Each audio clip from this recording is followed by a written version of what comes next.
Forever 21 stores are closing around the world due to bankruptcy. The new Oswego Taco Bell is finally open after months of anticipation. And a shooting at a California home kills 3 people. WTOP 10 Nightly News starts now.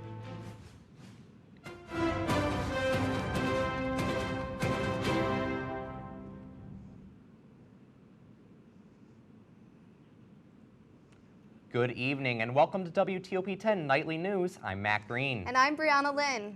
3 people are dead after a shooting at a California home Tuesday night. 9 other people were injured and taken to local hospitals. Long Beach authorities arrived at the scene and declared it a mass casualty incident. About 25 to 30 people were at the party, some wearing Halloween costumes. Long Beach Mayor Robert Garcia called the incident, quote, "This was a senseless act of gun violence." Officials do not believe this was gang-related, but say it may have been a targeted attack.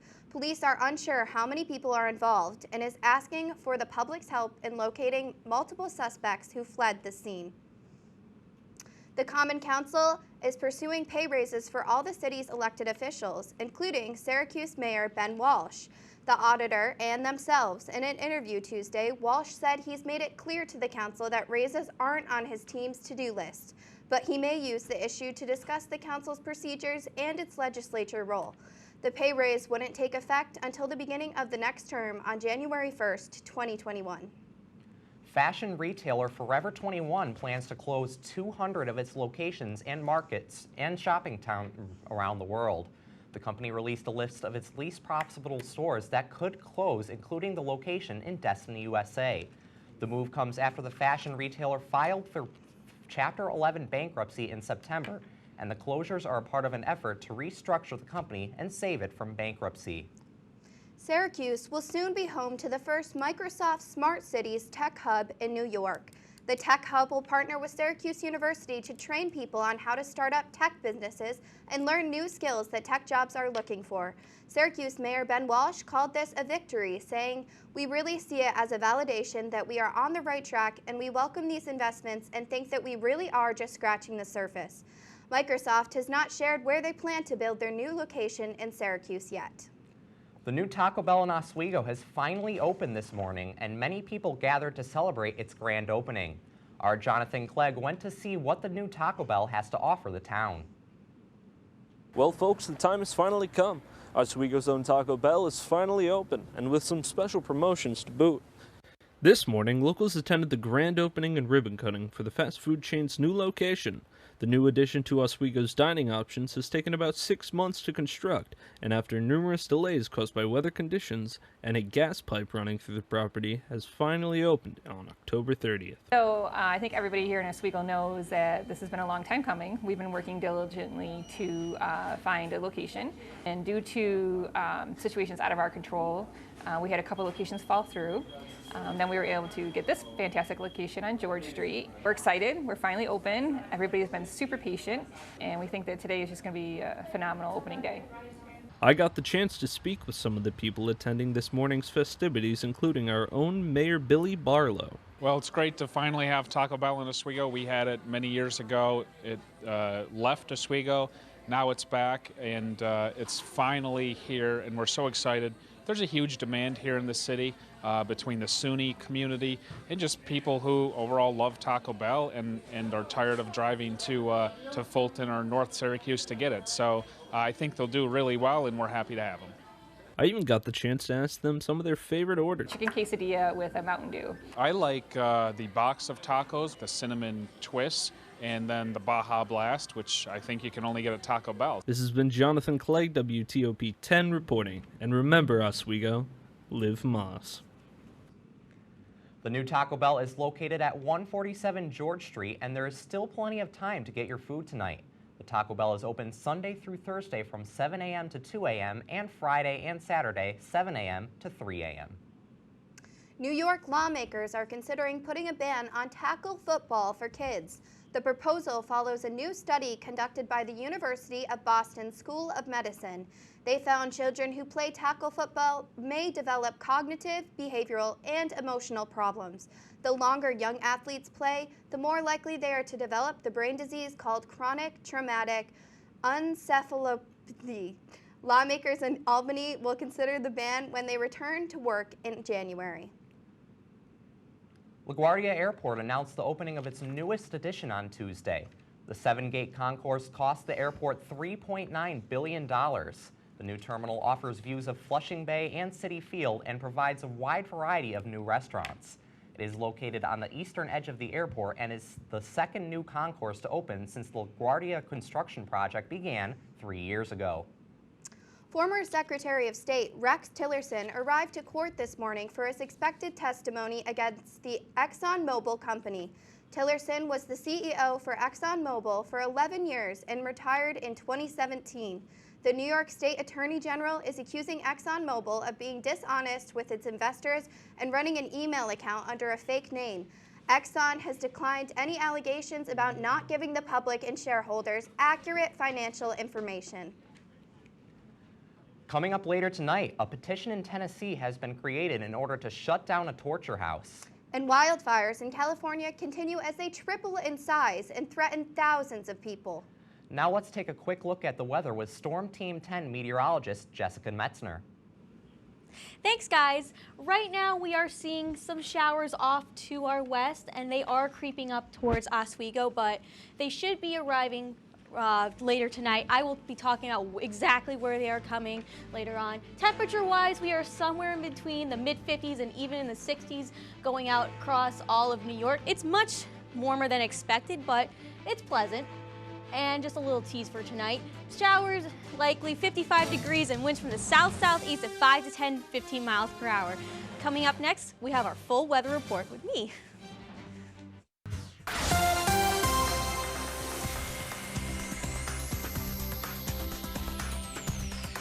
Welcome back. You're watching WTOP Storm Team 10. My name is meteorologist Jess Metzner, and right now, as we can see, we have some showers creeping up our way. Right now, it shouldn't be too heavy, some light showers, and we'll talk more about this large blob of showers later on. Temperature-wise, we are a little bit warmer than normal for this time of the year, somewhere between the mid-50s and the upper 60s, and it's basically the same all across New York State. And like I said, it's just a little bit warmer than normal. Nothing too much to worry about. Right now, we are under a flood watch and a wind advisory issued by the National Weather Service here in Oswego and Jefferson County. That is expected to continue on through the night. Now, as I said, we have some rain coming tomorrow, so unfortunately, yes, for Halloween, we are expecting rain. Thursday morning, we are expecting a little bit of just some clouds, but as we go on into Thursday afternoon, that's where all the rain is. Right here, this is where the heaviest rain is. In Oswego, we shouldn't get the heaviest, but as we can see down in Syracuse, we have some blotches of orange and even some red. Going on into Thursday evening for trick-or-treating, the rain isn't going to go away anytime soon. And as we go into Friday, these showers should be lightening up, and we might even have some snow showers here in Watertown and the Tug Hill. But by Friday afternoon, it should be all cleared up and gone. But it's significantly cooler. Just a recap of tonight, showers likely at a temperature of 55 degrees and winds from the southeast at 5 to 10 miles per hour. And here's where things get a little spooky. Tomorrow morning and afternoon, rain, 65 degrees, winds from the south to 10, 15 miles per hour. And as we go into the night, here we go, spooky time. Thursday night, 60 degrees, moderate rain showers, a little bit windy. And for our trick-or-treat cast, as we can see, looking through the haunted house, what's coming our way? All across the board, we have rain and temperatures staying in the mid-60s. So if you are planning going on trick-or-treating, it's probably a good idea to bring the umbrella so you don't ruin your Halloween costumes. Looking at our week ahead, tomorrow and Friday, plenty of rain. It should be clearing up by Friday, but as we can see, it gets significantly cooler, 46 degrees, and for the rest of the week, it's going to stay cooler. And oh boy, Sunday, looking like we might see our first bout of snow showers for the season. Monday and Tuesday and Wednesday, we might see some sun showers, but it's looking like for Tuesday and Wednesday, we are expecting some more showers. Coming up next, we have more news and sports after the break.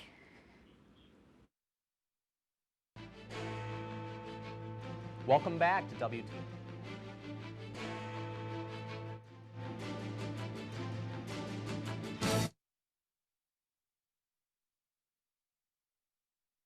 while low humidity helps to perpetuate the fires. Daryl Forges breaks down the outlook on the Golden State. A new battlefront in the California wildfire crisis as hurricane-force winds lead to yet another inferno. Residents of Simi Valley woke this morning to the glow of a newborn blaze dubbed the Easy Fire. Officials say the flames from this new fire have already claimed more than 1,300 acres and may be growing. A rare extreme red flag warning issued to Southern California, warning citizens to stay alert. Nearby, the Ronald Reagan Presidential Library evacuated as flames and smoke close in.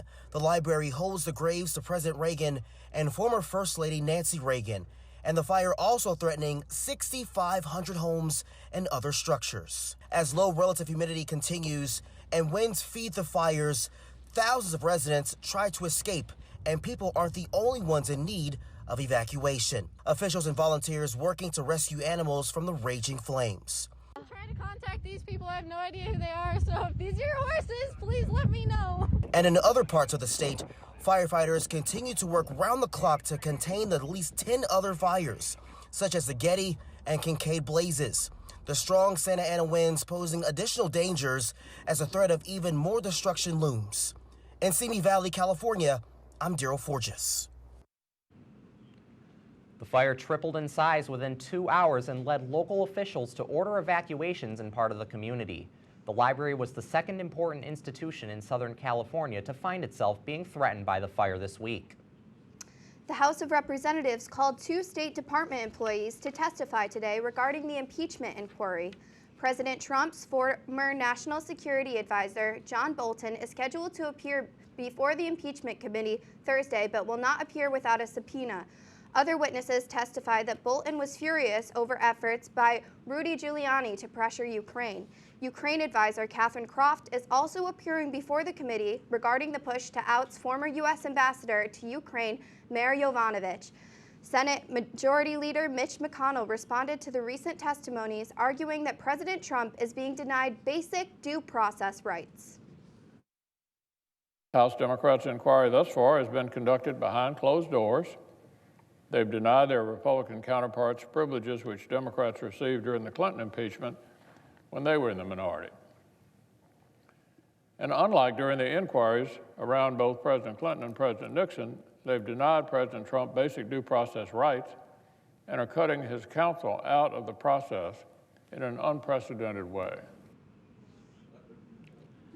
A doctor paid by Jerry Epstein's family is challenging the findings that the multimillionaire financer died by suicide.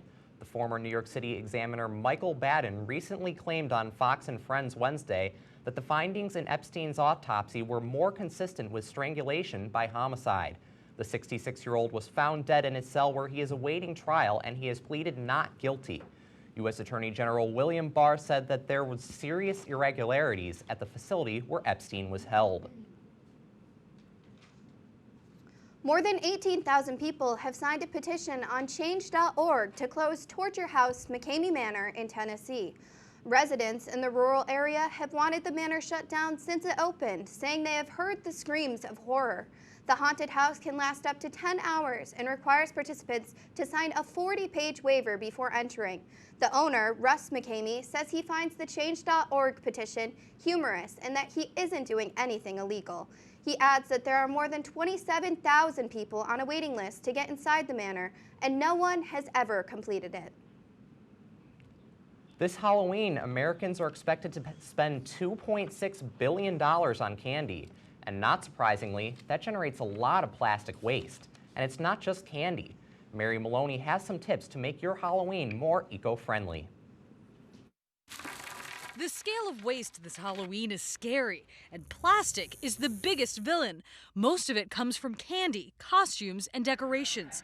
And while you may throw away those items after Halloween, the plastic can take centuries to break down and has a way of coming back to haunt us, with millions of pounds of plastic entering the oceans every year, littering our beaches, polluting our oceans, and endangering wildlife.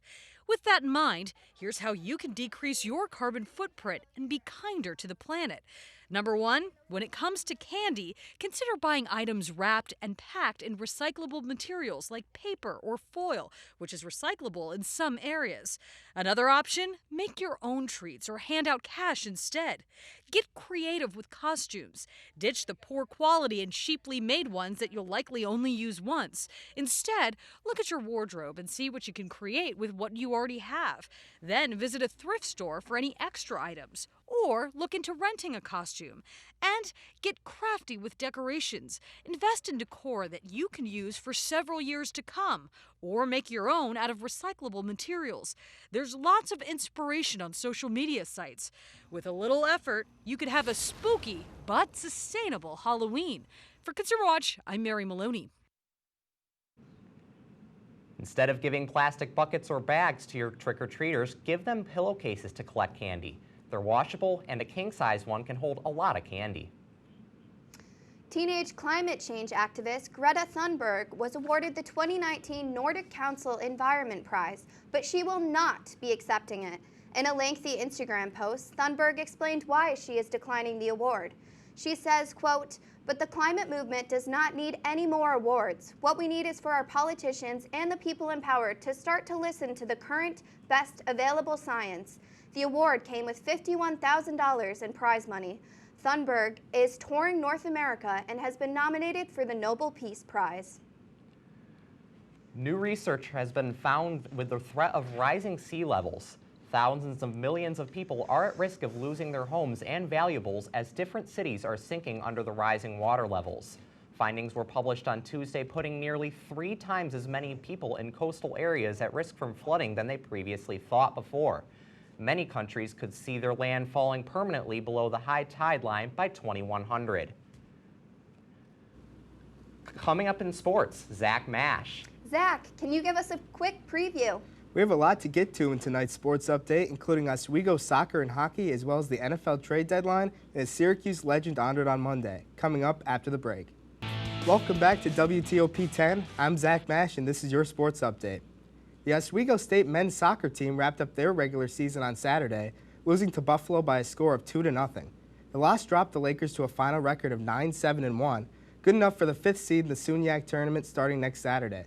They will be taking on the Cortland Red Dragons in Cortland in that one. The time is still yet to be determined.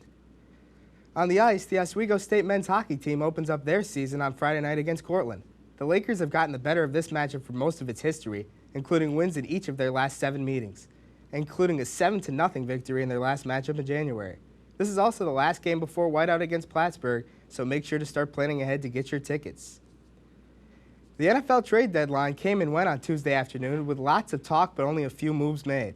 A rare trade between the two New York teams sent former Jets defensive lineman Leonard Williams to the Giants for 2 draft picks, and the Dolphins acquired former Pro Bowl cornerback Aqib Talib in a salary dump move, getting a 5th-round pick along with him. There was lots of talk about Jets stars Le'Veon Bell and Jamal Adams, however neither of them were moved.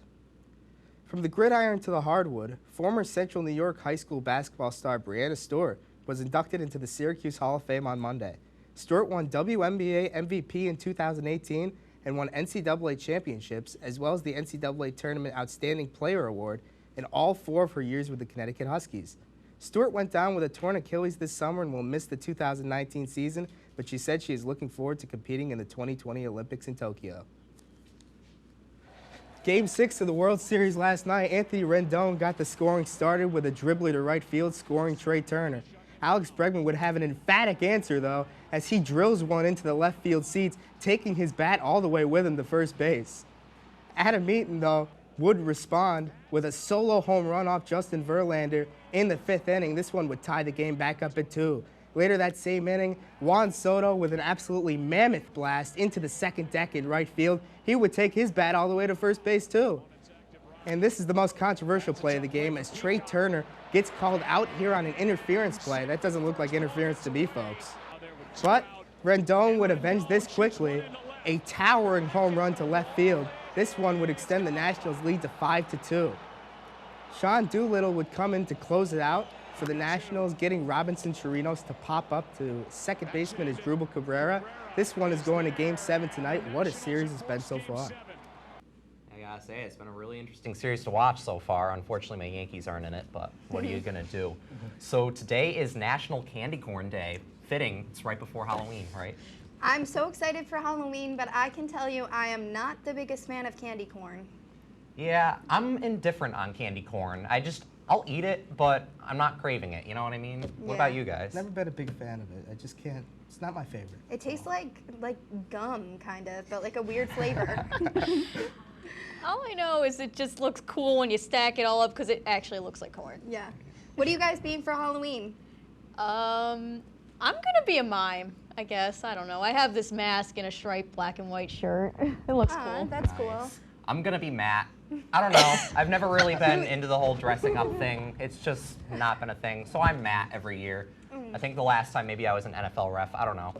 But that's me. So yeah, anything, we got a final weather check for us here? We do. Weather-wise, Halloween isn't looking too hot. We are expecting quite a bit of rain showers here in Oswego. The temperatures shouldn't be that cold, somewhere between the mid-50s, so that'll be a plus, but definitely bring the umbrella because your costumes will get wet. Oh, okay. We'll make sure to keep that in mind. How about the hockey game this Friday? Don't forget about that. The first official Oswego State hockey game is this Friday at 7 p.m. against Cortland. Oh. Can't wait. It's going to be a great season. I can't wait, honestly. It'll be a real fun one. So that's our report for tonight. Be sure to stay tuned for Weatherwise. Thank you so much for watching. Have a great night, everyone.